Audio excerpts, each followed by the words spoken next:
laika posms, par kuru mēs runāsim, būs aptuveni 19. gadsimta otrā puse līdz 20. gadsimta 60. gadiem.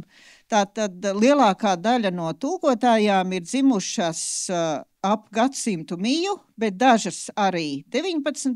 gadsimta vidū pirmajā pusē, bet liela daļa ir 39. gadā izceļojušas, bet tulkošanas darbi ir turpinājušas arī Vācijā, tātad ārzemēs. Lūk, un katra no viņām ir ar savu aizraujošu biogrāfiju, stāstu un arī pamatojumu, kādēļ, ko viņas ir tulkojušas. Ko kopīgu visām atrast ir pagrūti. Lielāko daļu vieno Kurzeme, nevis Vidzeme, bet pāris ir no Rīgas, tikai pāris. Es esmu šobrīd atradusi kādus 8 vai 9 pārsteidzošā kārtā, un man liekas, ka skaita ziņā sievietes tulkotājs sit pušu vīriešus, kas Baltijas vāciešus. Pirmā ir Lizete Harmsena. Lizete Harmsena nāk no pazīstamās latviešu folkloristu un arī valodas pētnieku Bitneru dzimtas. Viņas pusbrālim ir tautas dziesmu krājums. Latviešu valodā viņš ir savācis tautas dziesmas un publicējis, un tas ir viens no plašākajiem 19. gadsimta Baltijas vācu savāktajiem tautas dziesmu krājumiem, pusbrāļa krājums. Un viņa šo krājumu ir izmantojusi, lai tulkotu tautas dziesmas vācu valodā. Viņa ir iegājusi latviešu tātad kultūras vēsturē un arī Baltijas vācu kultūras vēsturē ar šo paplāno grāmatiņu. Te man ir pats pēdējais izdevums, kas ir faksimila izdevums, pie Haro von Hiršheita iznācis 1970. gadā. Vecā Kurzemes mācītāja mūža, viņa apraksta galvenokārt Zlēkas, savu tēvu, mācītāju Bitneru, arī pusbrāli, un tālāk nedaudz ieskicē arī savas dzīves gaitas Abaumuižā, arī tātad citās Kurzemes vietās, kur liktenis viņa ir aizvedis. Bet, kas ir interesanti, ka viņas atmiņas ir cieši saistītas ar latviešu dzīves vērojumu. Un līdz ar to tur ir latviešu sadzīves paradumi, latviešu nostāsti, rituāli, tautas tērpa apraksti, arī, piemēram, Jāņi, kā svin Jāņus lēkās, kādi rituāli tumsā notiek un tam līdzīgi, un arī apvidus teikas. Kā var teikt, tā vecā Kurzemes mācītāja mūža ļoti interesants avots arī 19. gadsimta latviešu kultūru vēstures pētniecībai. Un pēc radu ierosinājuma otrajā izdevumā 913. gadā viņa pievieno atsevišķu savu tulkoto tautsdziesmu kopu. Ludis Bērziņš raksta, ka viņa rīcībā ir bijusi burtnīca ar Harmsenas 300 tulkotām latviešu tautsdziesmām, kas ir pazudusi. Tātad šobrīd mēs nevaram teikt, kas tur vēl bija, bet 97 ir šajā grāmatā lasāms. Kopumā tulkojumi ir diezgan labi. Ko viņa izdara? Viņa tulko pēc vācu tā saucamā Knitelfers principa, liek atskaņas un pārsvarā tulko jambos. Latviešu tautsdziesmās tāda ir trohai un ir atskaņa nav, tad viņa pievelk drusku pie populārajām vācu dziesmām. Var just, ka dažos tekstos arī kaut ko īsti viņa nav izpratusi un ir tāds viegls kristīgs piesitiens. Latviešu mitoloģija ir mitoloģiskās dievības, bet drusku, ja ir runa par Māri, īpaši tas ir uz Marijas pusi. Tātad tik daudz par Harmsenu. Elīze von Kaiserlinga. Elīze von Kaiserlinga ir ievērojamā Baltijas vācu rakstnieka, kas ir arī Eiropas modernismu pārstāvis, Eduards von Kaiserlings īstā māsa. Elīze von Kaiserlinga ir pazīstama Baltijas vācu kultūras vēsturē ar vienu grāmatu. Tur ir redzam vāciņi, diemžēl man nav viņas portreta, Kuršu tautas stāsti, kurā ir ievietoti 4 stāsti, kuros visos darbība notiek latviešu zemnieku sētās. Viņa vispār neredz mūžu, tādas tur nav, Baltijas vāciet būdam, un pilnīgi brīnišķīgā kārtā viņi rāda latviešu sabiedrību, teiksim, līdzīgi Blaumanim. Saimnieki, zemnieki, mežkopji, arī Kurzemes vide, kur ir ebreji, kur ir čigāni, bet nav ne miņas no Baltijas vāciešiem. Jūs redzat, ka tipiski 19. gadsimta otrajai pusē viņa publicē savus stāstus ar pseidonīmu Ernsts Klinge, tātad sieviete kā autors vīrietis, un recenzijas Baltijas vācu presē par viņas stāstiem ir ļoti labas. Tātad arī viņa atpazīst kā autori un liek lielas cerības uz viņas literāro darbību turpmāk. 1895. gadā nomirst māte, un Edvards von Kaiserlings kopā ar savām māsām izceļo uz Minheni. Viņa aizbrauc ar viņu kopā un turpmāko dzīvi velta rūpēm par savu izcilo brāli. Viņa dzīvo Minhenē līdz mūža galam, vairs nekad pie rakstniecības neatgriežas. Stāsti ir tik neparasti tajā laikā un vispār Baltijas vācu literatūrai, ka nav muižas, nav baronu, ka jau 90. gadu sākumā divus no tiem latviešu presē tulko Antons Benjāmiņš. Bet tas ir arī viss. Mēs atrodam Liepājas presē ideju par visa krājuma tulkošanu, tas līdz mūsu dienām nav tulkots. Kāds šeit sakars ar tautas dziesmām? Mēs redzam, ka pēc tā, kā Elīze von Kaiserlinga rāda latviešu sētu, viņi ļoti labi zina latviešu raksturu, nodarbošanās, dzīvesveidu kopumā, ģimenes attiecības, tur ir par mīlestību, par vecāku un bērnu attiecībām, par bāriņiem, kaut arī tikai 4, tomēr tie dod pietiekam plašu ieskatu latviešu sadzīvē, un lūk, vienā no dziesmām, vienā no stāstiem, kur centrā ir mīlestības sarežģījumi, jauna ģimene, sieva izlēma atstāt savu vīru, kas ir pušķigāns, starp citu, ļoti temperamentīgs. Tieši latviešu tautas dziesmas skaņas, kas viņai atsauc atmiņā iepazīšanās sākumu, mīlestību, pirmo mīlestību pret savu vīru, liek viņai mainīt savas domas un atgriezties, aicināt tātad vīru un atpakaļ un salapt un turpināt dzīvot kopā, un stāsta beigas ir laimīgs. Un šeit ir interesanti tas, ka Elīze von Kaiserlinga nekādā veidā latviešu tautsdziesmas nerāda kā latviešiem, kā tautai raksturīgas. Bet tautas dziesmas atklāja latviešu dvēseles izjūtu. Tā ir tautas dziesma, kas skan kādēļ viņa nolēma atgriezties pie savu vīra. Ne tik daudz tas latviskums šeit, man liekas, ir uzsvērts, cik vairāk tā romantiskā līnija, kas šajā dziesmā ir. Kur tu augi daļa meita? Tā ir tā tautas dziesma, ko viņi dzird. Un stāstā ir iecitēta ar ļoti labu tulkojumu latviski, un vācu tulkojums ir blakus. Tāpēc arī es viņu šeit pieminu un gribēju pievērst jūsu uzmanību arī Elīzei von Kaiserlingai. Nākošais ir Hanija Brentāno. Hanija Brentāno ar ļoti interesantu likteni no Liepājas. Sarakstas ceļā viņa iepazīstas ar vīnieti un 20. gadsimta pašā sākumā izceļo no Kurzemes un aprecas Vīnē ar Brentāno. Tātad īstajā vārdā viņa ir Johana Legai. Un pārējo turpmāko savu mūžu viņa faktiski saista ar Vīni.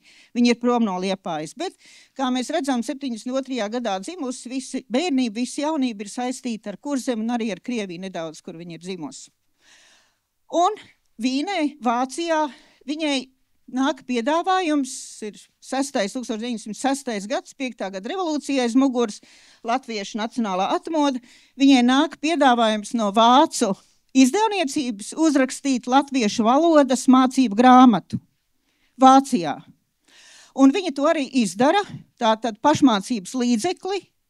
Viņa to arī izdara un pašmācības līdzekļa pielikumā ievieto Andrieva Niedras stāstu Dūmu Pēteris latviešu valodā.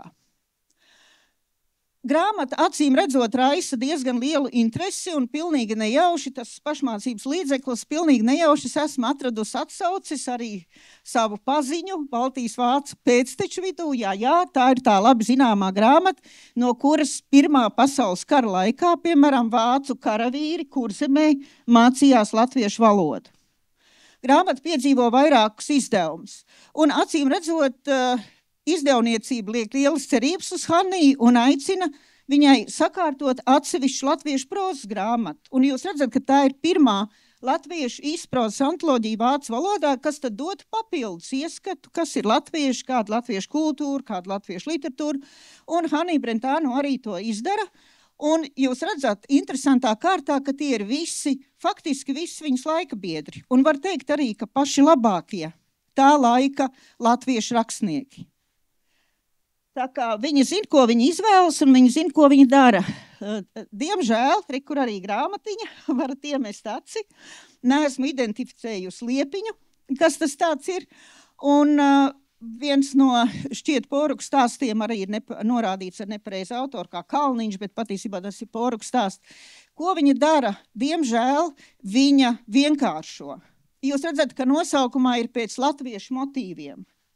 Viņa vienkāršo sižetus un vēl vairāk poruka stāstiem dramatisko, pat traģisko beigu vietā veido laimīgs beigas. Man ir tāda sajūta, ka viņas uztvērējs ir tā laika ģimenes sievietes vai jaunās meitenes, tā ir vācu sentimentālās literatūras garā, viņa pārvirza Niedrs, īpaši Niedrs varbūt mazāk arī drusku, bet īpaši poruku stāstus. Latviešu presē kopumā atsauksmes ir labas, jo tas ir pirmais krājums, nekā vēl tāda nav, bet Baltijas vācu prese ir nikna, īpaši latviešu literatūras laba pārzinātāja Elfrīda Ekarta Skalberga raksta, kā šo grāmatu ir izdarīts vairāk ļauna latviešu literatūrai nekā laba. Man šķiet, ka drusku ir pārpiparots tas spriedums, jo grāmata tomēr ir pirmā. Vismaz ieskatu viņa. Inga Bīlenšteina. Inga Bīlenšteina ir Augusta Bīlenšteina ievērojamā latviešu valodnieka, etnogrāfa un, protams, arī Baltijas vācu mācītāja mazmeita. Viņas tēvs ir Hans Bīlenšteins, mācītājs, vecsaules mācītājs, kuru 919. gadā nošauja. Viņa ir uzturējusies Berlīnē un arī Minhenē 20. gadsimta sākumā un pēc Johannes von Gintera ierosinājuma ir publicējusi arī krājumu Minhenē ar latviešu tautsdziesmām 148. Es atvainojos. Viņa ir izmantojusi visus latviešu dainu sējumus. Viņa ir tulkojusi gan pamatdziesmas, gan variantus. Atkarībā no tā, cik tuvu viņa kā tulkotāja ar savu tiešām brīnišķīgo izjūtu var nonākt arī formas īpatnībām. Atšķirībā no Harmsenas, viņa cenšas maksimāli būt tuvu formai un maksimāli saglabāt arī poētiku. Tautsdziesmas ir sadalītas pa atsevišķām sadaļām un pārstāv visas galvenās tematiskās līnijas. Dod pilnīgu un lielisku priekšstatu latviešu tautsdziesmās kopumā. Kā Baltijas vāciet, viņa vairās no dziesmām saprotams, kur būtu kārtu attiecības risinātas, tās tur nav. Satīra par vāciešiem, kas mums, protams, arī netrūkst tautsdziesmās, tas tur nav, bet pārējais viss ir. Laika trūkuma dēļ es, protams, nedošu sīkāku ieskatu, bet gribēju jums parādīt, viņa nevairās arī no bērnu dziesmām. Bērnu dziesmas, šūpuļu dziesmas ir sarežģītas, tādēļ, ka tajās ir vēl papildus tautsdziesmu pietiekam sarežģītie formai arī skaņu rotaļas, arī specifiska atkārtojumi. Latviešu gramatikas dēļ nevienmēr ir precīzi atveidojami. Atvelc pelīti bērnam miedziņu, jūs redzat caur klēti, caur namu, caur istabiņu. Caur krāsnes caurumu, ka kaķis neredz. Šeit ir caurumu vēl. Un klusiņi, viegliņi, kur mēs jūtam arī skaņu rotaļas. Mäuschen bringt dem Kindlein Schlaf, durch die Scheuer, durchs Haus, durch Stübchen, tātad caur klēti, un ja jūs manījāt, arī mainās ritms, tāpat kā oriģinālā, durchs Ofenloch, das dich die Katze nicht sieht. Tur ir caurumu, das dich sieht nicht. Arī kaut kas no tā caurumu, un pastieties beigās, cik jauki leize, huš. Mēs varam teikt, ka tas nav viegliņi, tas ir lēni klusi, leize, huš, bet tajā pašā laikā tik pilnīgi brīnišķīgi arī tas huš, un tas leize, arī ir tās skaņu rotaļas. Tas ir tikai viens piemērs, tā kā ārkārtīgi žēl, ka arī viņas tulkojumi izpelnās nopēlumu. Tie ir vāji, kas man galīgi tā nešķiet, un diemžēl joprojām, runājot par Bielenšteinu dzimtu, viņa vispār netiek pieminēta. Man arī nav viņas portreta, kaut gan es mēģināju sarakstīties arī ar radiem, bet man liekas, ka tur varbūt ir drusku problēma viņas dzīves stāstā. Viņa cīnījās ar vairogdziedzeru problēmām, kas atstāja iespaidu uz acīm, kā jūs zinat. Un arī viņa bija ļoti resna, viņa pat dzimtā sauca par resno Ingu, kas varētu būt arī tāpēc, ka tie radi varbūt negrib dot, bet ļoti, ļoti žēl. Un galvenais jau žēl, ka viņa ir pazudusi no kultūras vēstures. Elizabete Gerke ir solo spēlētāja. Viņa ir Haralda Eldgasta cienītāja. Nav nekāda pamata teikt, ka viņai būtu bijis romāns ar Haraldu Eldgastu. Haraldam Eldgastam bija liels sieviešu cienītāju pulks savā laikā.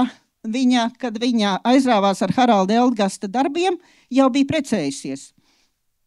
Laimīgi precējusies. Viņa tulko Haralda Eldgasta dzeju un arī vienu viņa drāmu dzejā Uz Venus altāra, kā jūs redzat. Kas ir tas interesantākais? Eldgasts ir pilnīgā sajūsmā un godīgi atzīst, ka viņas tulkojumi ir labāk nekā oriģināli. Un man ir jāatzīst, lasot, ka tā patiešām ir. Patiešām gan fonētiskā ziņā, gan poetikas ziņā daudz patīkamāk lasām nekā Eldgasta oriģināli. Starp Eldgasta cienītājām ir arī Zenta Mauriņa. Eldgastam aizejot mūžībā, Gerke ar Mauriņu sarakstās. Viņas vieno interesi par Eldgastu. Starp citu, Eldgasts mēģina iepazīstināt arī ar Gerki latviešu lasītāju Kurzemes vārdā. Viņš ir tulkojis vienu Gerkes miniatūru un arī mazliet devis ieskatu Gerkes biogrāfijā. Tā kā sadarbojoties viens ar otru. Bet pēc Eldgasta nāves, tas, man liekas, ir jau Otrā pasaules kara laikā vai drusku pēc, tās vēstules, Mauriņas vēstules nesen tika atrasts, ar tām arī Gerkes vēstules rakstniecības muzejā šodien, ka Mauriņa ir piedāvājis Gerkē tulkot Dzīves vilcienā. Dzīves vilcienā iznāk arī vācu valodā, diemžēl tulkotājs nav norādīts, un es nezinu, vai tā ir Gerke, vai tas ir kāds cits, bet tāda ideja ir. Par citiem Gerkes tulkojumiem man ziņa nav, tikai Haralds Eldgasts. Marta Fondēna Grube. Marta Fondēna Grube ir tulkotāja visu mūžu garumā, un šī, man liekas, ir persona, kas tulko naudas dēļ. Viņa tulko ļoti ātri, nekad nekavē termiņus, viņai ir ļoti laba sadarbība ar latviešu komponistiem. Un pēc Otrā pasaules kara jūs redzat, ka arī ar zinātniekiem, Haralds Biezais, viņa piedalās arī viņa grāmata par latviešu mitoloģiju, tātad veidošanā vācu valodā, un viņa galvenokārt pēc Otrā pasaules kara pievērš prozas tulkojumiem. Bet viņa ir pusigauniete. Brīnišķīgi. Var just, ka viņas īstās mīlestība un sirds piedara igauņu dzejai un literatūrai. Un arī igauņu, tātad pēc Otrā pasaules kara trimdā, viņa tulko igauņu dzeju un iznāk viņas tulkojumā vesels dzeju krājums, kas tiek vērtēts kā ļoti labs. Tā kā tas ir ļoti rets gadījums, ka Baltijas vācietis darbojas uz abām pusēm, latviešu un igauņu. Ja mēs runājam par latviešu atzeju, viņa ir sadarbojusies ar komponistiem, un to arī tulkotāji paši atzīst, ka viens ir, ja tu atzejo dzejoli kā dzejoli, otrs, ja tev ir jārēķinās ar noteiktu kompozīciju, tas nozīmē, ka forma iet pa priekšu. un to nevar nejust. Viņas tulkojumi ir diezgan pavirši, tās ir tātad dziesmas, viņai noteikti forma, kurā jāiekļaujās, un es, piemēram, skatījos, jūs redzat, viņi tulkojas arī operas, piemēram, skatījos Baņutas tulkojumu. Tur ir vietas, kur iet viena garā nots, solists velk vienu garo noti, un zem tās ir vesela rinda ar tekstu. Te jūs varat iedomāties, kādā ātrumā to vienu noti velkot ir jātiek ar to tekstu galā. Nu, man es nezinu, bet katrā ziņā latviešu tajā oriģinālā tā nav paredzēts. Viņai kaut kur ir sastrēdzis, un tad uz to garo noti viņi izstāst to domu, kas ir pietrūkus. Kas ir arī interesanti, ka viņa papildina vienmēr savus oriģinālu krājumus ar latviešu dzeju, bet tie ir tie paši dziesmu teksti.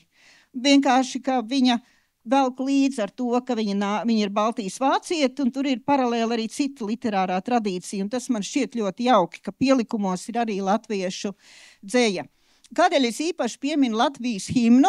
Tas ir jubilejas izdevums, 10 gadi Latvijai, tādēļ, ka par Latvijas himnas tulkojumu ir skandāls latviešu presē, kas neko nemaina, un grāmatā ir iespiests Dēnas tulkojums. Par ko skandāls? Tātad 28. gads, neatkarīgā Latvijas valsts. Es neieliku latviešu oriģinālu, nešauboties, ka jūs to zināt, bet tas būtiskais vārds ir mūsu dēli. Oriģinālā ir Latvju meitas, Latvju dēli, viņa tulko mūsu dēli, mūsu laime, mūsu meitas. Kārlis Skalbe akurāti ir sašutuši. Prom no oriģināla. Dēna atbild, ka viņi runā par Latviju un Latvijas pilsoņiem. Visi latvieši, visi, kas Latvijā dzīvo, tātad, lai visi laimēziet. Un, kā jau es to minēju, tad tajā brošūrā ir publicēts šis te variants ar to unzeri. Interesanti atzīmēt, ka šo epizodi, atzījojot Latvijas himnu, Dēna Grube tur prātā vēl pēc 2. pasaules kara, un tā uzpeld sarakstē ar Jāni Jaunsudrabiņu. Nav runa par tulkojuma neprecizitāti, bet par ko citu. Viņa joprojām šķendējas, ka nav saņēmusi honorāru, jo izdevums ir grezns, Latvijas jubilejai par godu, un nauda, acīm redzot, ir bijusi. Bet domājot par viņas tām interesēm, kādēļ viņa tulko, kā jau es minēju, naudas dēļ, es ne par šo gadījumu, bet par to, ka tie tulkojumi ir ļoti ātri un diezgan pavirši manā skatījumā. Viņa baidās zaudēt līgumus ar tiem cilvēkiem, kas piedāvā tulkošanai, un tāpēc man šķiet, ka viņai tā kvantitāte iet drusku priekšu, mēs runājam par latviešu literatūru. Jozefa von Koskula ir atsevišķs pilnīgi brīnišķīgs stāsts. Viņa nāk no Tārgales muižas, no Kurzemes, un jau no bērnības viņai ārkārtīgi patīk latviešu folklori, īpaši latviešu pasakas un teikas, un grāmata, kuru viņa visaugstāk vērtē, ir Bīnemaņa Vidzemes teiku grāmata, kas ir Baltijas vācietis, ir savācis tātad vietējos folkloras materiāls, un viņi ir aizvainota, ka tātad virsrakstā ir Lifland, viņi ir no Tārgales muiža ir Kurzemē, un Bīnemans nav pievērsis pietiekamu uzmanību Kurzemes teikām, un jau mazotnē viņa apzināti klausās, sāk pierakstīt un vākt. Un viņai ir arī aukle, Ēde Krūmiņa, kuras pasakas viņa pieraksta kādā atkal zilā burtnīcā, bet, diemžēl, aizbraucot no Latvijas, tā burtnīca kaut kādā brīdī pazūda. Un 1960. gadā Harolf un Hiršheids veido divsējumu izdevumu ar igauņu un latviešu pasakām, un viņas pasakas ir pirmajā sējumā. 17 latviešu tautas pasakas, un viņa atsaucas uz Ēdi Krūmiņu. Visas 17 ir atrodamas tā vai citādi Pētera Šmita un Kārļa Arāja krājumos. Kas nozīmē, ka tās ir īstas tautas pasakas, tie nav kaut kādi viņas pašas veidoti sižeti vai tēli, kas varētu būt palikuši atmiņā nedaudz sagrozītā veidā. tautas balsi, dažādus stāstus, un acīm redzot arī to vākšanas prieku viņi saglabā arī turpmāk. Un 60. gados 2 sējumos vēl pie Hiršeita iznāk spoku stāsti. Baltijas vācu spoku stāsti 2 sējumos, kā viņa ir savākusi, un lieliski, ka tur ir klāt ziņas arī par dzimtām, jo uzvārdi nav mainīti. Tātad konkrēti muiža, konkrēts spoku stāsts vai konkrēts Rīgas vai Tērbats nams, un apakšā ir arī ziņas bieži vien par to dzimtu, par tiem muižniekiem, kas ir minēti. Tas ir pilnīgi, man liekas, unikāls izdevums Baltijas vācu folklora, tātad spoku stāsti.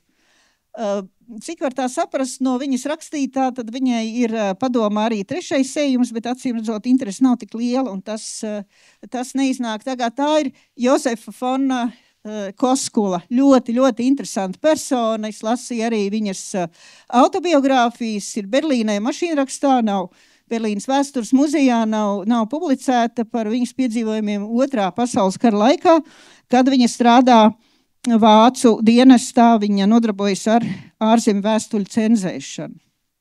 Un šodienas 2 galvenās varonas, tā ir Elija von Firksa mēdema, ar kuru es sākšu, arī kurzemniece, ir saistīta ar muižām, kuras tradicionāli neviens nav dzirdējis. Viena ir Bebes muiža, un otra ir Dinsdurbe, varbūt vairāk dzirdēta. Neviena no muižām, diemžēl, līdz mūsu dienām nav saglabājusies. Tātad abas 2 ir Kurzemes muižas, nosacīti netālu no Kuldīgas. Viņa ir tātad dzimusi Jaunbebes muižā, vecāki ir ļoti agri izšķīrušies, un māte ir paņēmusi abas meitenes, viņa ir arī māsa, pie sevis uz Dinsdurbi. Viņas jaunība paiet Dinsdurbē un arī Jelgavā. Viņa ir attāls zars, var teikt, no mēdemu dzimtas. Mēdemu Jelgavas nams arī ir uzturēšanās vieta, un 913. gadā Jelgavā notiek arī pirmā Elijas von Mēdemas personāla izstāde. Diezgan interesanti arī viņas biogrāfija tādā ziņā, ka viņa atstāja Latviju izceļot 20. gadu sākumā, 19. 20. gadu sākumā pēc zemes reformas, kā tas nereti gadās, bet viņa izceļo kopā ar savu māsu, kur tobrīd ir precējusies ar Friedrichu von Firksu, un kurā ir arī bērni ar Friedrichu von Firksu, kas neliedz Elijai von Mēdemai 1927. gadā aprecēties ar māsas bijušo vīru un veidot pašiem savu saimniecību. Un viņi palikuši bez graša kabatā pēc zemes reformas, gan viņa, gan arī viņas vīrs ir Baltijas vācieši, nolem nodarboties ar vistu un olu biznesu. Diemžēl saimniecība cieši ugunsgrēkā, un Friedrichs von Firks, nespēdams to pārdzīvot, izdara pašnāvību. Visu turpmāko dzīvi pēc 31. gada viņa dzīvo kopā ar savu māsu, un par abām viņas audzina māsas bērnus. Viņas pamatnodarbošanās ir pelnīšana ar mākslu. Viņa tātad arī pārdod savus gleznas un citus mākslas darbus, un pēc 2. pasaules kara viņas apmetas Bavārijā, Telcā un Landshutā, kur viņa arī ir mirusi. Viņai nav mākslinieces izglītības tādā profesionālā nozīmē, viņa ir mācījusies Minhenē privātās studijās. Viņa arī raksta dzeju, un arī prózu. Te mēs redzam, ka viņa ir pamanīta arī kā Baltijas vācu māksliniece, un Baltijas vācu žurnālā 27. gadā ir plaša publikācija par vācu mākslu ārzemēs, ir pieminēta arī Elija von Firks, un no turienes arī ir šis te melnbaltais attēls, kā ekspresionisti jaunās paudzes pārstāv, viena no cerīgākajām Baltijas vācu māksliniecēm. 30. gados ļoti iespējams viņa ir saistīta ar tā saucamo Oksfordas grupu, un var teikt, ka Oksfordas grupa, kā jūs redzat, pasaules garīgās atjaunotnes ideja, dod varbūt, es pieļauju, ka dod viņai mierinājumu pēc tā dramatiskiem pārdzīvojumiem, gan vīrnāvi, gan arī viņas pašas dzimtas, paliekot pilnīgi bez iztikas līdzekļiem pēc zemes reformas. Un grūti pateikt, kurā brīdī, bet pēc Otrā pasaules kara mēs redzam, ka dzejā arī ir šīs pašas Oksfordas grupas idejas, un viņa uzsver tuvāk mīlestību, piedošanas ideju, pašizaugsmi, tieši to, kas arī uzskata ziņā sakrīt ar Oksfordas grupu. Pēc Otrā pasaules kara top arī viņas autobiogrāfiskais romāns, daļēji autobiogrāfiskais romāns, kas atklāja dzīvi Kurzemē. Cauri visiem traģiskajiem laikmetu notikumiem līdz pat 39. gadam, ko viņa pat vairs šeit Kurzemē nepieredz. Un tajā autobiogrāfiskajā romānā arī ir šīs pašas Oksfordas grupas idejas. Viņa pilnīgi brīnišķīgi rāda arī latviešu un vācu savstarpējās attiecības, un arī, cik var saprast sevi, ģimeni, viņa rāda, kā latviešu tautdziesmas, latviešu pasakas cienošs, un arī autobiogrāfiskajā romānā ir latviešu tautdziesmas iecitētas. Kurā brīdī tieši tā uzskata maiņa notiek, man ir grūti pateikt, bet viņas darbībā latviešu folkloras tūkošanā mēs redzam atskaņas no drusku citiem uzskatiem nosacīt. Man izdevās saistīties ar viņas radiem, ir tātad ar māsas meitu, ar māsas meitas dēlu, tas nozīmē ar viņas māsas, kāds tagad sanāk, viņas mazdēlu nosacīt māsas, tātad mazdēlu. Un viņa man atsūtīja arī dažas fotogrāfijas no viņas mākslas darbiem. Es meklēju kaut ko no Kurzemes ainavas, varbūt. Diemžēl nevienam no mākslas darbiem nav nosaukumu, izņemot portrets, kas ļoti daudz pasaka, simbolu bilde, kā viņi ir, man to parakstīja, bet nekāda cita nosaukuma nav, tā kā jūs varat domāt, ko jūs gribat, kad jūs šos darbus redzat. Tur ir eļas gleznas, dzīves galā arī sīkplastika, drusku arī kaut kas no grafikas, bet pārstrādā tā ir eļas glezniecība.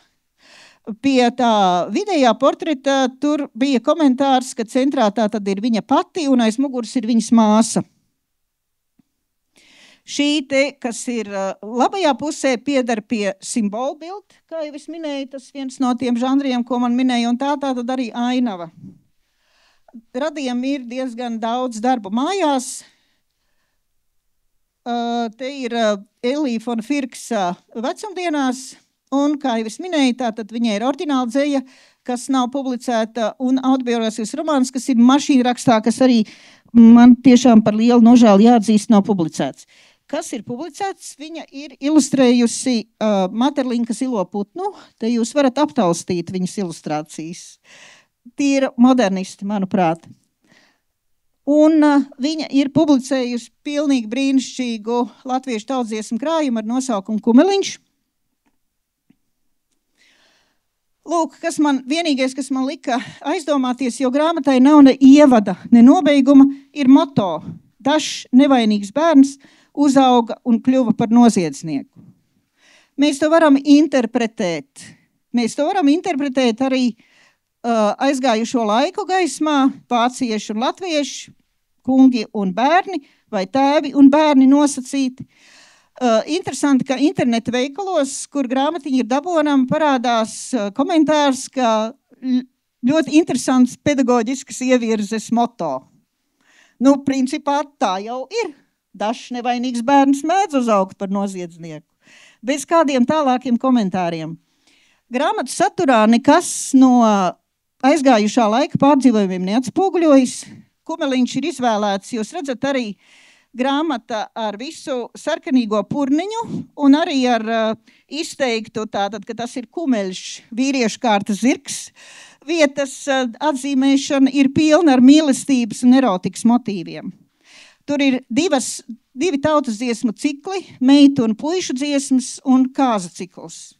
Kāza ciklā ir arī apdziedāšanās dziesmas. Kopumā dziesma nav daudz, ir 40 dziesmu kopas un ir krājums bagātīgi ilustrēts. Pie tam meitu un puišu dziesmās mēs redzam visu bagāto meitas spektru. Tā var būt bārene, kurai ir sarežģītas attiecības ar pamāti.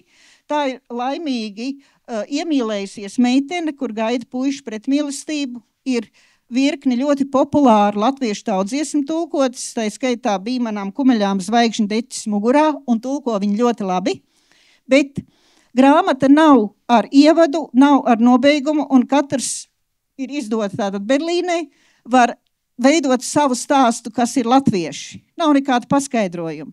Un man šķiet, ka viņi apzināti mēģina teksti, jā, bet citādi viņi apzināti mēģina nojaukt priekšstatu par kaut kādu konkrētu tautu un veido grāmatu kā zemnieku dzīves, dzeju grāmatu. Kas par to liecina?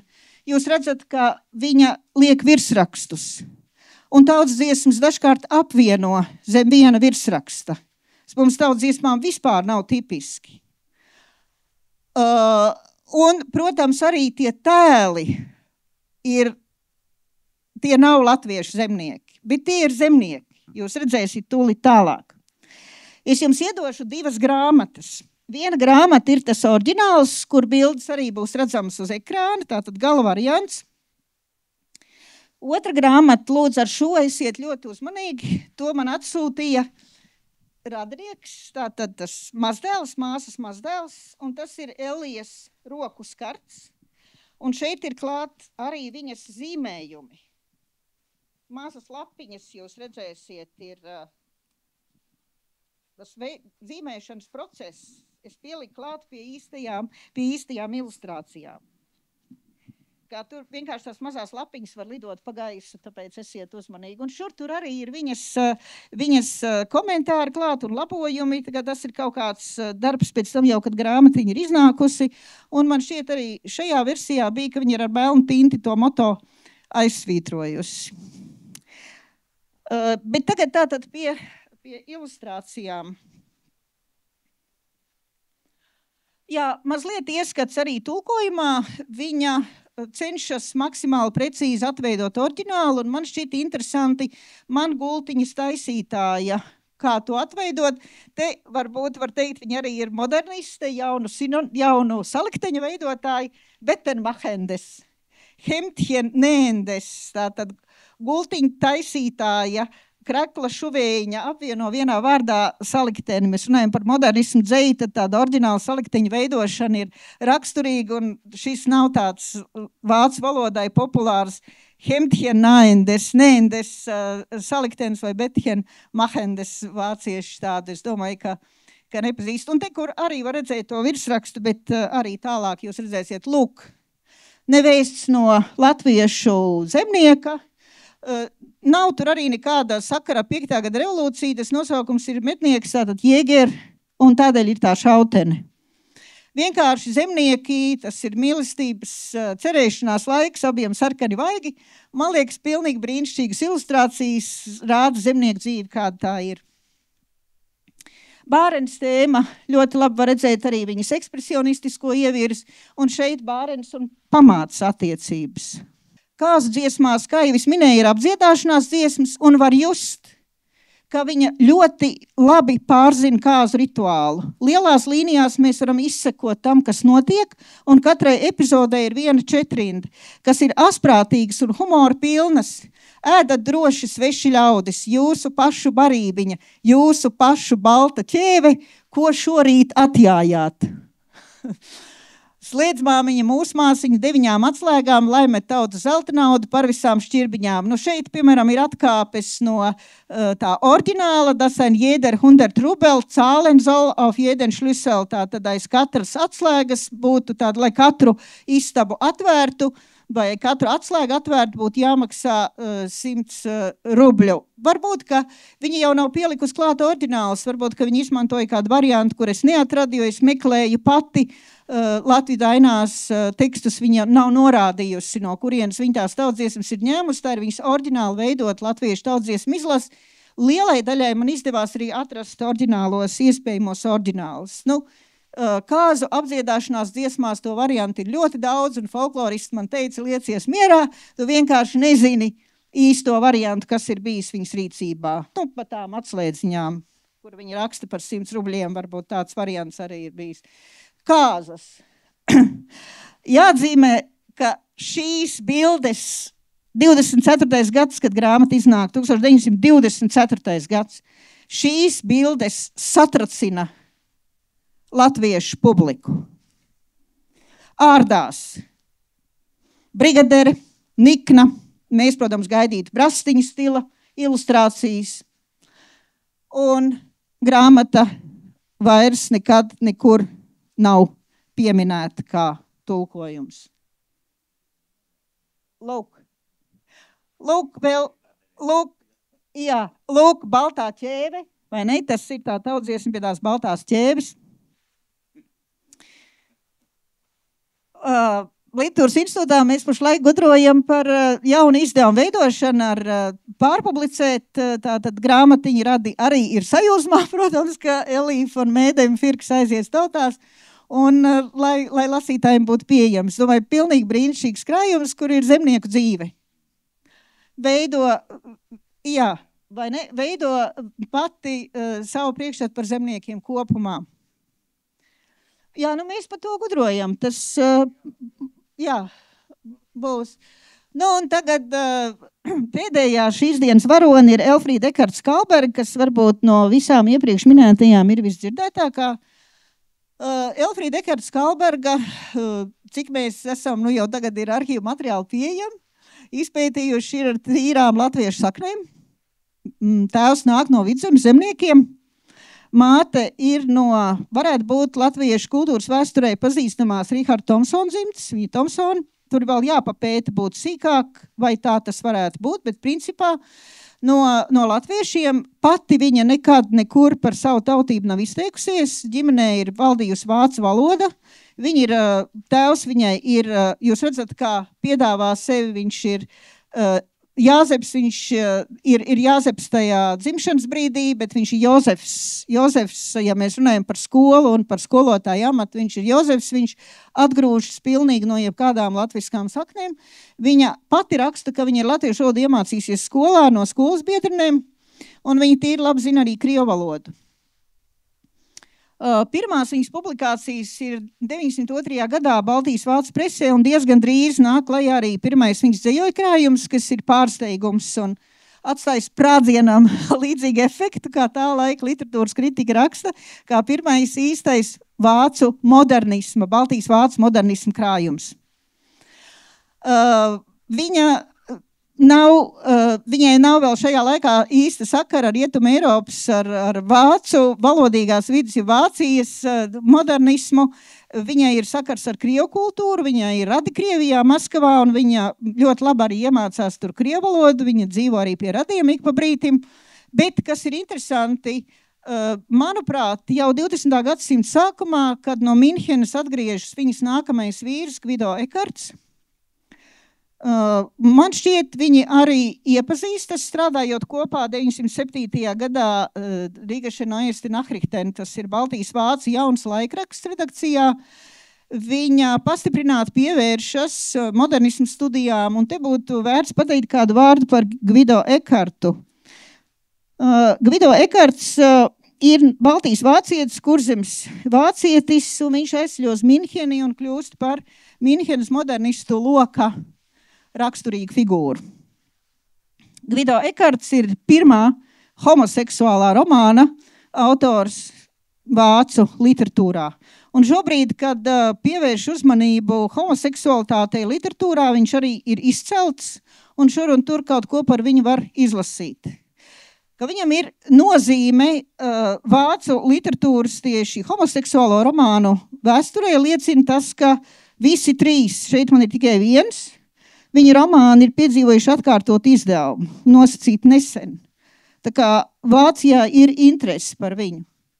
Otrs, viņš ir publicējis savus stāstus šajā te Minhenes modernistu izdevumā Simplicissimus, varbūt jūs esat tādu dzirdējuši, un diemžēl antikvariātais nedabūja tos numurus, kur būtu tieši viņa stāsti iekšā, bet es atradu. Bet jūs varat uzmest tāpat acī, kāds tas izdevums izskatās. Nu, lūk, un šo te Minhenes bagāžu viņš atgriežas Rīgā un ir kopā ar Elfrīdu Skalbergu, un viņi strādā Rīgasche Neueste Nachrichten, kas ir jauns laikraksts, moderns laikraksts, un kura devīze ir veidot saprašanos starp tautām. atšķirībā no konkrētas ievirzes pārējiem Baltijas vācu laikrakstiem, šis uzsver krievu, vācu, latviešu kultūras popularizēšanu. Visas lielās tautas tajā brīdī, kur kultūras ir klātesošas. Veidot saprašanos, saliedēšanos, interesi vienam par otru. Un kādu laiku šai avīzei iznāk arī literārs pielikums, kura veidošanā iesaistās Elfrīda Skalberga un arī Gvido Ekarts. Un tajā literārajā pielikumā mēs ieraugām brīnišķīgi pārstāvētu Rietumeiropas kultūru. Skandināvu modernisms, krievu modernisms, franču, vācu tulkojumos.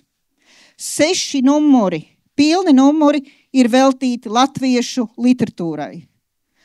Latviešu literatūru pārstāv, piemēram, Andrejs Upīts, Kurcīs, Linards Laicēns. Tās nav tautas dziesmas.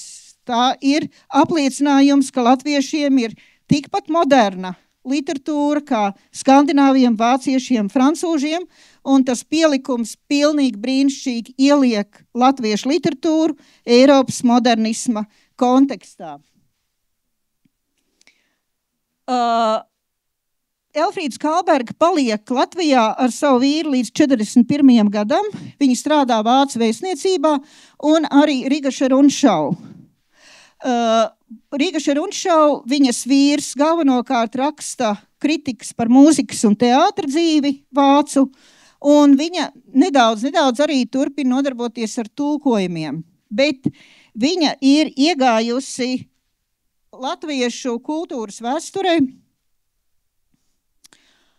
Jā, te ir tas pielikums, te jūs varat paskatīties, no kurienes viņi ņem, tas ir Zalktis un Stari. Protams, īstais avots rādīt latviešu modernismu, 2 galvenie mūsu modernismu žurnāli, Zalktis vai ne, Stari tāpat, tie viņas avoti, un jūs redzat, ka, es atvainojos par to lieko burtu vārdā pilnībā, ir paši pārstāvēta latviešu rakstniecība. Nav lugu, bet ir ceļojuma apraksti, ir esejas, ir īsais stāsts, tā kā arī no žanra viedokļa, tik cik tas pielikums atļauj, ir ļoti plaši, brīnišķīgi pārstāvēt latviešu literatūru. Un tur, tajā vienā no tiem pielikumiem, tas ir Bārdas vakars. Varbūt nevarat izlasīt, tātad viens no pielikumiem, kas ir veltīts latviešu literatūrai, un kur arī Elfrīda Skalberga kā tulkotāji. Saulietis, lielās ēnas. Bet tātad tas ir viens, kādēļ man liekas viņa būtu pieminama.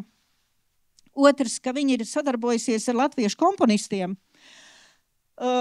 Vairāk nekā Dēna viņa ir tulkojusi latviešu dzeju, bet atšķirībā no Dēnas viņa skaidri definē, ka tulkojot dziesmām nevar teikt, ka tie ir atzījojumi, ka tie ir dziesmu teksti, kas ir vācu valodā tulkoti. Un, kad viņa publicē latviešu dzeju, viņa nekad nepublicē savus dziesmu tulkojumus. Es esmu salīdzinājusi. Viņa publicē dzeju, kuru viņa ir tulkojusi kā dzeju. Un likās milzīga cieņa cilvēkam. Te gan jāatzīst, ka atšķirībā no Martas Dēnas ir pastāvīgi saraksti par termiņu kavējumu, un īpaši nikns ir Alfrēds Kalniņš, kurš acīm redzot pārtrauc ar viņu sadarbību, jo nespēja sagaidīt viņas solītos tulkojumus, tas no pirmskara. Viņa ir vienīgā Baltijas vācu atzejotāja līdz 1983. gadam, Baltijas tātad latviešu dzejas antoloģija. Viņai ir vienīgajai. Un viņa sāk, tātad pirmo krājumu viņa sastāda 1920. gadā, kur ir Viktors Eglīts, akurāteris Rainis Aspāzijas, Kalba un Bārda. Un pēc tam tā pirmā krājuma nav, bet tas ir digitalizēts, jūs varat Nacionālajā bibliotekā atrast, bet man ir pārējās 2 antoloģijas, kuras pievērsiet uzmanību satura rādītājam. Tie nav pārpublicējumi, tie ir papildinājumi. Katru reizi, kad iznāk tā antoloģija, jūs redzat 24. gads, 28 dzejnieki, 368 atzījojumi, tātad viņa iet uz priekšu un ļoti seko līdz latviešu dzejas procesam, un grāmatā ir pārstāvēti visi tā laika labākie dzejnieki. Un pēc Otrā pasaules kara tas ir krājums pie Haralda von Hiršheita. Ir arī saglabājusies viņas sarakste, diemžēl ne tik daudz, kā varbūt es būtu gribējusi, bet šis un tas ir, kur mēs arī atrodam atsauces, kā viņi ir strādājusi ar autoriem. Es vairāk kārt konsultējos ar Raini, kuru apciemoju viņu Torņkalna mājā. Tikos arī ar Aspaziju, viņa bija ļoti laipna. Viņa pati bija tulkojusi vairāk dzejoļu nekā tikai tos, kurus bija nodomājusi iekļaut antoloģijā, taču viņa atteicās no vairākiem pašas atzījumiem, uzskatot, ka manējie ir daudz labāki. Man tas laimoja, taču vienmēr esmu zinājusi, ka citā valodā, lai arī cik labi to prastu, nekad nevar tik pietiekami labi tulkot, kā vien savā dzimtajā valodā. Aspazija apmeklēja arī vēlāk dubultos. Es biju labos draugos ar Stērsti, akurāti ar īpaši Skalbi, kuru es vērtēju ļoti augstu. Kārlis Jēkabsons, kā viņš sevi toreiz sauca, spieda mani pārtulkot viņa bruņinieku romānu, bet es viņam atteicu. Mani apmeklēja Viktors Eglīts un vēlējās, lai palīdz viņam saprast Stefanu Georgi, bet es nevarēju. Viņš Georgi ir grūti saprotams. Vēl grūtāk tad, ja trūkst vajadzīgo vācu valodas zināšanu. Garām ejot iepazina arī cits dzejnieks, pat nevar visus uzskaitīt. Šeit, ja mēs runājam par Jēkabsonu, tad Jēkabsons uzraksta negatīvu recenziju par Skalbergas tulkojumiem. Secinājumus varam izdarīt paši. Jā. Lūk, pēc Otrā pasaules kara viņa apmetas Iberlingenē pie Bodenas ezera kopā ar savu vīru un arī meitām un turpina ļoti aktīvi sadarboties ar trimdas latviešu literātiem. Pāvils Vasariņš ir atstājis atsauksmi par to, kā viņš ir viesojies pie Elfrīdas Skalbergas mājās, un viņš piemina arī, ka tur ir bijis Velta Toma, arī citi latviešu literāti. Viņas māja pie Bodenas ezera zināmā mērā ir bijis tāds tikšanās punkts latviešiem labi zinām vieta, uz kuru var braukt, runāt par literatūru, viņi tur tiks laipni sagaidīti.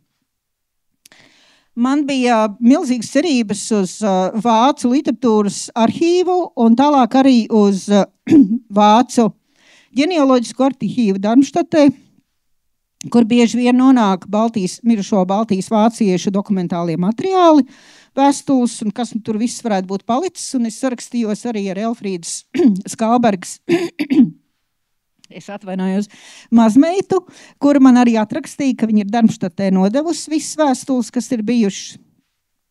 Sarakstījos ar Darmštatu, un no Darmštatas dabūju oficiālu atbildi, ka visas vēstules, ko mazmeita ir nodevusi, ir uzskatīts par maznozīmīgām un ielaistas smalcinātājām.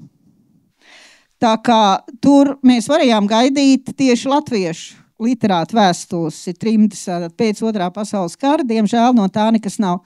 Latvijas arhīvos, kā jūs redzat, kaut ko var atrast, bet man ir par šo gadījumu ārkārtīgi žēl. Viņas mīļais rakstnieks ir Andrejs Eglītis, un pēc Otrā pasaules kara viņa iztulko arī veselu Andreja Eglīša krājumu vāciski. No krievu literatūras viņa nodarbojas ar Aleksandru Puškinu un tulko vācu valodā Jevgeņiju Oņēginu. Jūs varbūt zināt, cik Jevgeņijs Oņēgins, kā īpašā Oņēgina strofa, krievu literatūrā ir sarežģīts no formas viedokļu tulkošanai. Te ir viņas tulkojums, tad krievu literatūrā, vācu literatūrā tas nav vienīgais, bet Bruno Gets ir Baltijas vācis, tātad literāts vērtē šo viņas tulkojumu ļoti augstu, un tur arī Bruno Getsa ievads.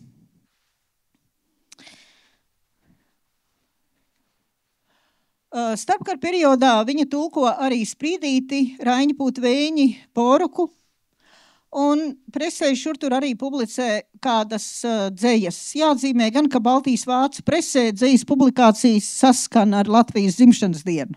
Kā var teikt, ka tas tāds sveiciens latviešu sabiedrībai, ka arī Baltijas vācieši tiek iepazīstināti ar latviešu literatūru. Ko var teikt par Sprīdīti, par Pūtu Vēņiem? Elfrīde Skalberga ļoti uzmanīgi tulkotāji, atkāpjoties reizēs, kur viņai šķiet, ka varētu radīt varbūt ne pareizi priekšstatu par latviešu tekstiem no oriģināla, un tas, no kā viņa vairās, ir diminutīvs. jo latviešu arī Sprīdītī mums ir princese Zeltīte, jau varoņi paši. Sprīdīti viņi atstāja kā Sprīdīti, pūtvējiņi. Ja būtu visur tie diminutīvi, tad tas nevajadzīgi sentimentalizētu un sasaldinātu tekstu. Un, piemēram, Zeltīti viņi tulko kā princese Zeltmate, Goldhāra, princesina Goldhāra. Viņa netulko Zeltīti. Tā kā man šķiet, ka viņa ir arī ar brīnišķīgu valodas un stila izjūtu apveltīta tulkotāja, un viņas tulkojumu būtu pelnījuši noteikti dziļāku un uzmanīgāku analīzi. Tie visi ir Gulbja, kā jūs redzat, izdevumi. Gulbis nodarbojās ar latviešu literatūras popularizēšanu vācvalodīgajā vidē. Šeit ir tātad viņas sastādītie latviešu dzejaskrājumi, kas pašlaik arī ceļo, un latviešu sabiedrībā viņa ir dabūjusi tātad Pasaules Brīvo Latviešu apvienības kultūras fonda atzinības rakstu, un jāatzīmē arī, ka Bavārijas Mākslas akadēmijas un Friedricha Baura fonds ir viņu arī godalgojis.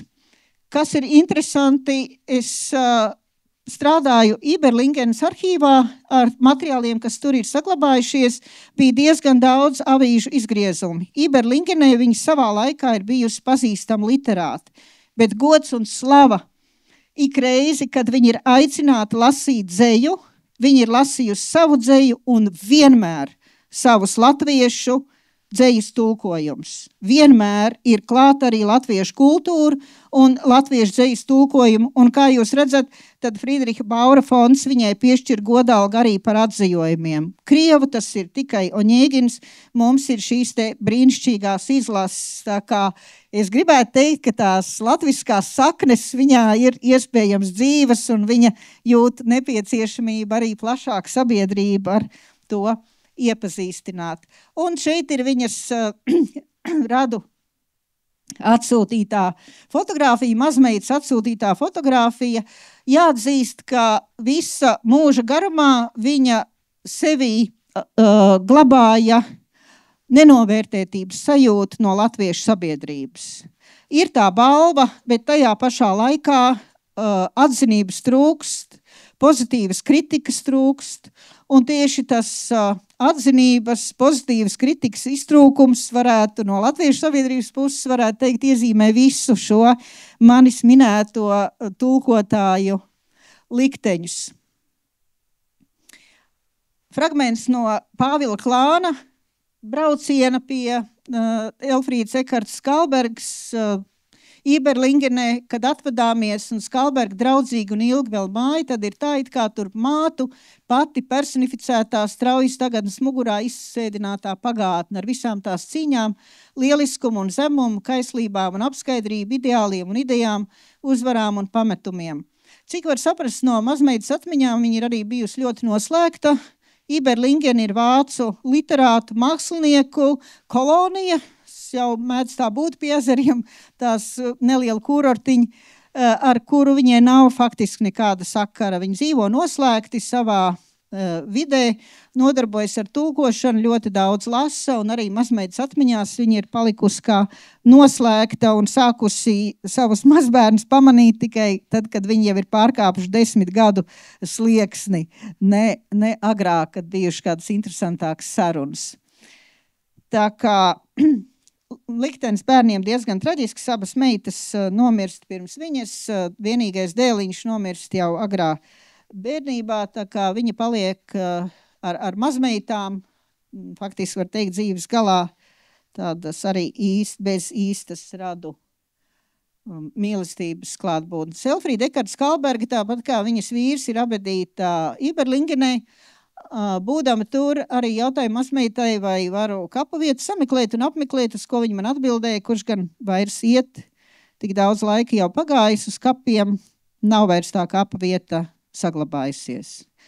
Vēstules samaltas, kapa vieta nav saglabājusies, bet negribētu beigt uz bēdīga toņa savu stāstījumu. Man bija prieks, ka varēju ar jums vismaz padalīties ar saviem atklājumiem, un ja ne vairāk, tad jūs vismaz zināsiet par Baltijas vācu sieviešu ieguldījumu latviešu tekstu tulkošanā. Salīdzinājumā ar vīriešiem pirmais, kas nāk prātā no šī perioda, ir Oskars Grosbergs, kurš ir tulkojis Blaumani, Jāni Jaunsudrabiņu pirms Otrā pasaules kara, bet tādu plejādi ar analogiem tulkotājiem vīriešiem ir tautsdziesmas tulkojuši un krājumus sastādījuši un dzejas antoloģijas veidojuši manu dienu nav. Es domāju, ir grūti pateikt, kāpēc tās ir tieši sievietes, kas ar to nodarbojas. Es gribētu teikt, ka, manuprāt, tā ir empātija.